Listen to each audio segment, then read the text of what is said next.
జగన్మోహన్ రెడ్డి ఇప్పుడే press meet పెట్టాడు. Correct గా 11 గంటలు పెట్టాడు. ఆయనకు వచ్చినటువంటి సంఖ్య అనుకుంటాను. ఈ రోజు కూడా 11కే పెట్టాడు. మనకు అనవసరం 11 సార్లు చెప్పుకోవడం కూడా మహా పాపం. అయితే ఏం మాట్లాడో ఒకసారి విందాం. ఈ మధ్యకాలంలో చంద్రబాబు నాయుడు గారికి ఒక అంశం మీద ప్రస్తావన వస్తే చాలు ఆయన బీపీ పెరుగుతాం. పొరపాటున నారా చంద్రబాబు నాయుడు గారికి బీపీ పెరుగుతుందా లేదంటే గడ్డం పెరుగుతుందా? నువ్వు యాడ్ నుంచి చూస్తుండవు, వెనక నుంచి చూస్తున్నావా లేదంటే దరిదాపుల్లో తిరుగుతున్నావా అర్థం కావడంలే. నిజంగా చెప్తున్నా, నారా చంద్రబాబు నాయుడు గారి దరిదాపుల్లో ఉన్నా వెనకున్నా ఎంతో కొంత బాగుపడి ఉండేవాడివి. నువ్వు సొంత చెల్లిని కన్నతల్లిని ఎలా చూసుకోవాలో నీకు తెలుసుండేది. బాబాని ఎంత గౌరవించి పక్కన పెట్టుకోవాలో నీకు తెలుసుండేది. ఈరోజు అసెంబ్లీకి ఎలా రావాలో నీకు తెలుసుండేది. రాజకీయం ఎలా చేయాలో ఆ దరిదాపుల్లో ఉంటే ఎంతో కొంత ఆయన గాలి తగిలే బాగుపడి ఉండేవాడు అని ఈరోజు నేను మనస్ఫూర్తిగా నువ్వు పెట్టిన 11 గంటల ప్రెస్ మీట్కి నేను ఇస్తున్నటువంటి జవాబు. పొరపాటున చంద్రబాబు నాయుడు గారికి ఎవరైనా కూడా నిద్రలో మావిగన్ అని అన్నారంటే చాలు బహుశా గుండాకి చనిపోయినా చనిపోతారు. నారా చంద్రబాబు నాయుడు గారు నిద్రలో ఉంటే ఎవరైనా మావిగన్ అంటే ఆయన ఏమైపోతాడని చెప్తున్నాడు. ఈయన నీ బతుకు జడ. రాజకీయాల్లో ప్రత్యర్థులు ఉంటారు, అభ్యర్థులు ఉంటారు, పక్షం ఉంటుంది, ప్రతిపక్షం ఉంటుంది, రకరకాల పార్టీలు ఉంటాయి. మాట్లాడే పద్ధతి ఒకటి ఉంటుందిగా. మావే గన్, మీవే గన్లు, గంజాయిలు మీవే. కాబట్టి ఈ రోజు రోడ్డు మీద అడుక్కునే స్థితికి 11కు పడిపోయింది వైఎస్ఆర్సీపీ. గుండె ఆగిపోతుందా? ఎవరికి గుండె ఆగిపోతుంది? అసెంబ్లీకి రా అన్నా అంటే చాలు గుండె అయిపోయేది నీకు. సొంత చెల్లెలు ప్రెస్ మీట్ పెడితే చాలు గుండె అయిపోయేది నీకు. సొంత తల్లి సోషల్ మీడియాలో ప్రెస్ నోట్ వదిలితే చాలు గుండె అయిపోయేది నీకు. సునీత గారు కోటి మెట్లు ఎక్కి మా నాన్నకు న్యాయం చేయండి చాలు అంటే చాలు గుండె అయిపోయేది నీకు. అంతెందుకో ఎన్ని పెట్టుకున్నావు కదా, ఇన్ని సోషల్ మీడియాకు సంబంధించినటువంటి మైకులు, వాటి ముందు నువ్వు ప్రిపేర్ అయ్యి ఏదో రాసుకొని వచ్చావు కదా. అవి కాకుండా వీళ్ళల్లో నీ సోషల్ మీడియా, నీ పత్రిక, నీ ఛానల్ కాకుండా వాళ్ళు పొరపాటున ఏదైనా ఒక క్వశ్చన్ అడిగితే చాలు గుండె ఆగిపోయేది నీకు. గుండె ధైర్యం గురించి, గుండె నిబ్బరం గురించి నువ్వు మాట్లాడుతున్నావా? ఈరోజు నారా చంద్రబాబు నాయుడు గారు 76 సంవత్సరాల వయసులో అసెంబ్లీకి వస్తున్నారు, జనాల్లోకి వెళ్తున్నారు, సమస్యలు పరిష్కరిస్తున్నారు, ప్రజల పాలిట దేవుడు అయ్యాడు, 4 సార్లు ముఖ్యమంత్రి అయ్యాడు. ఆయన చూసి నువ్వు నేర్చుకోవాలా. గుండె నిబ్బరమైనా, గుండె ధైర్యమైనా పరామర్శల పేరుతో మందులోకి వెళ్ళి వాళ్ళు చనిపోతే వాళ్ళ చావుని శవరాజకీయం చేసింది నువ్వు. సొంత బాబాయి బాగోగులు చెబుతున్నాడని, రాజకీయానికి అడ్డుగా వస్తున్నాడని అతన్ని చంపించేసి అతని శవంతో రాజకీయాలు చేసింది నువ్వు. ఈరోజు శవాలు అంటే నువ్వు గుర్తుకొస్తున్నావు, సవాలు అంటే నారా చంద్రబాబు నాయుడు గుర్తుకొస్తున్నారు. సవాల్తో శవరాజకీయం చేసే నీకు ఎదుటి వాళ్ళ యొక్క ఉన్నత భావం గురించి, వాళ్ళ యొక్క ఉన్నత స్థాయి గురించి ఎలా తెలుస్తుంది? జగన్మోహన్ రెడ్డి ఇది చూడండి, మొహం చూడండి, మంచిగా ఈ పెట్టుకొని ఆ పక్కన చూస్తున్నాడు. నేను గొప్పగా మాట్లాడలా, భలే మాట్లాడలా నేనే అని ఇట్ట మాట్లాడే లండన్ పోయి అన్ని వేసుకుంటూ తట్ట టాబ్లెట్లు వేసుకొని తటస్థ స్థాయికి దిగజారిపోయాను. సరే ఇది చూడండి. అంతగా ఆయనకు మావిగన్ అనే పేరు వింటే బీపీ పెరుగుతాం. ఎప్పుడన్నా మీరైనా పొరపాటు అనండి. నాకు తెలిసి మావిగన్ అని నువ్వు అనిన తర్వాత నిన్ను ఎలా ట్రోల్ చేశారో, జనాలు నిన్ను ఎంత దారుణంగా చూశారో, ప్రపంచ చరిత్రలో ఎన్ని రాష్ట్రాలు ఉన్నాయో తెలియదు కానీ అన్ని రాష్ట్రాల ముఖ్యమంత్రులు కూడా నీ అంత దిగజారిపోలే. అది తీసుకో, ఇది తీసుకో, ఇది తీసుకో, ఈ 3 కలుపు. మావిగన్ కలపడం కాదు, నువ్వు కలపాల్సిందే విజయమ్మని, షర్మిలమ్మ, నువ్వు కలవాలా. ఇది నిజమైన మావిగన్. మచిలీపట్నంలో అమ్మ, విజయవాడలోవి, గుంటూరులో గన్ కాదు, విజయంలోవి, షర్మిలమ్మలో షా, జగనంలో జా, విషజ. ఇది నిజమైనటువంటి మీ కుటుంబానికి ఉండేటువంటి రాజధాని. అవి 3 కలిపి, అవి 3 కుట్టి నీ రాజధాని నువ్వు బాగుపడుచుకో. ఒకరికి చెప్పే స్థాయి కాదు నీది. చూడండి మావిగన్ గురించి మీ కమెంట్స్ ఏంటి సార్? ఇక్కడ చూడు, మళ్ళీ ఈయన ఏదో మొత్తం అందరినీ పెట్టాడు అంటే అనుకుంటారు కదా. ఇప్పుడు రికార్డ్ చేసి దాన్ని స్కెచ్తో లైవ్ అని రాసి అంతకుముందు స్కాచ్ చేసి పూర్తి స్థాయిలో స్క్రిప్ట్తో వస్తున్నాడని ఎవరో 4 పెట్టారు. మళ్ళీ వాళ్ళు అపర మేధావులు మళ్ళీ నవ్వుతున్నారు మళ్ళీ.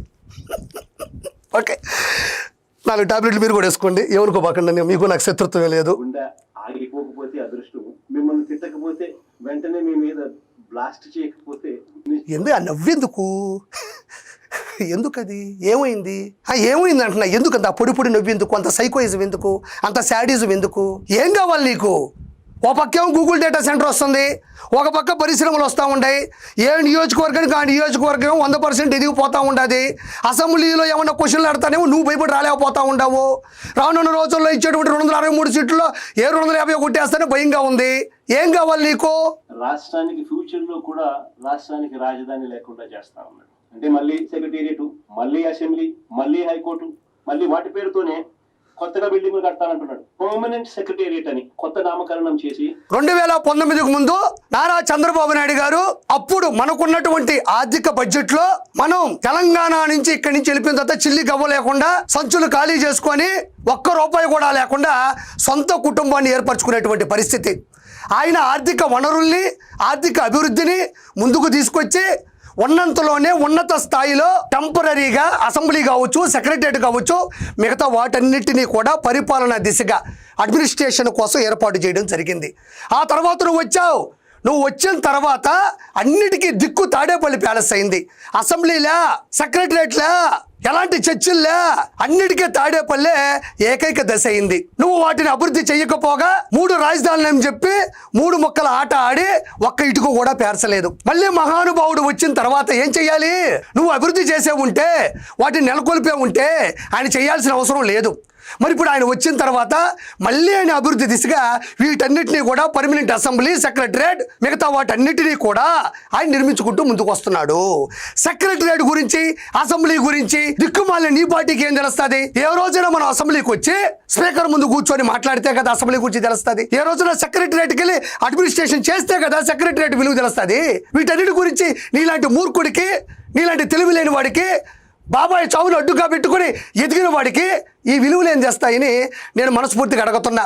పార్లమెంటులో చట్టరీత్యా అమరావతి ఆంధ్ర రాష్ట్రానికి పర్మనెంట్ రాజధానిని కూడా బిల్లు ప్రవేశపెట్టి ఆమోదం కూడా అయింది. మళ్ళీ రాజధాని లేదంటావేంది?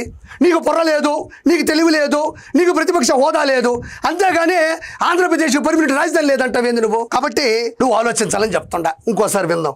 సీరియస్ క్వశ్చన్ చేస్తా ఉన్నాం. ఎవరిదయ్యా గొడ్డలి పార్టీ? ఎవరిదయ్యా గన్ కల్చర్? ఎవరిదయ్యా హత్య రాజకీయాలు? ఎవరిది హత్య రాజకీయాల సంస్కృతి అని అడుగుతా ఉన్నాం. మా కుటుంబంలో 3, మా తాతగారు, మా నాన్నగారు, మా చిన్నాన్నగారు 3 బలైపోయారు. మా పైనే వీళ్ళు తప్పుడు రాజకీయాలు చంద్రబాబు నాయుడు గారు చేయిస్తారు. ఇక్కడ తాతగారు, నాన్నగారు వాళ్ళ గురించి నాకు తెలియదు, నాకు సంబంధం లేదు. మీ బాబాయ్ వివేకానంద రెడ్డి గారు అంటే నువ్వు చెప్పే మాటల ప్రకారం మా బాబాయిని నారా చంద్రబాబు నాయుడు గారి హయాంలోనే చనిపోయాడు.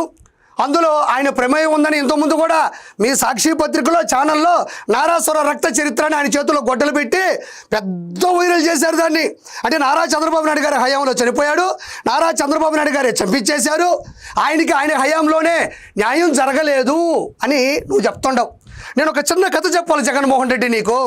వెస్ట్ బెంగాల్లో రేఖా పాత్ర అనే ఒక దిగువ మధ్య తరగతి కుటుంబానికి చెందిన మహిళ కూతురు డాక్టర్ చదువుకుంది, డాక్టర్గా పనిచేస్తుంది. అపోసపం తెలియని ఆ అమ్మాయిని దొండగులు నీచాతి నీచంగా రేప్ చేస్తే అక్కడ ఉన్నటువంటి ప్రభుత్వం దాన్ని పట్టించుకోకపోతే నరేంద్ర మోదీ గారు డైరెక్ట్గా ఆవిడ దగ్గరికి ప్రత్యక్షంగా వచ్చి నీకు నేను బీజేపీ నుంచి బీఫామ్ ఇస్తా, నీకు న్యాయం జరగట్లేదు, నువ్వు గెలువు, అసెంబ్లీకి రా, నీ కూతురికి నువ్వే న్యాయం చేసుకో అని చెప్తే ఈరోజు భారతదేశ రాజకీయ చరిత్రలో ఆవిడ యొక్క అత్యున్నత స్థానంలో గెలిచి ఇప్పుడు ఆవిడ తన కూతురిని ఎవరైతే పొట్టలు పెట్టుకున్నారో పోరాడుతూ ఉంది, గెలుస్తుంది. ఇది ప్రపంచ చరిత్ర రాజకీయాల్లో కూడా గొప్ప విశేషం ఇది జరగడం. ఇది ఎందుకు చెప్పాను అంటే నారా చంద్రబాబు నాయుడు గారు చేశారు, నారా చంద్రబాబు గారి హయాంలోనే జరిగింది, నారా చంద్రబాబు నాయుడు గారి నారాసుర రక్త చరిత్ర అని అంటున్నావు కదా.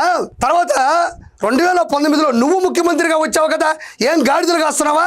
నేను నిజంగా నేను కదా, ప్రజలు కూడా అడుగుతున్నారు, గాడిదలు కాస్తున్నావా ఆ రోజు నువ్వు? మరి కాదంబరి జత్వాని ఒక నటి ముంబైలో తన గేటెడ్ కమ్యూనిటీలో తన పద్ధతితో తన కుటుంబంతో బతుకుతుంటే 3 IPSల్ని ఏమాత్రం వాళ్ళకు ముందుగా చెప్పకుండా FIR బుక్ చేయకుండా డైరెక్ట్గా పట్టుకు తీసుకొచ్చి ఇక్కడ హింస పెట్టించినటువంటి నీచ చరిత్ర అనేది. పక్క రాష్ట్రాల్లో ఉండే వాళ్ళని తీసుకొచ్చి హింస పెట్టించిన నువ్వు సొంత రాష్ట్రంలో నీ బాబాయిని కోల్పోతే అధికారంలోకి వచ్చిన నువ్వు వాళ్ళ మీద ఎందుకు శిక్ష విధించలేకపోయావు?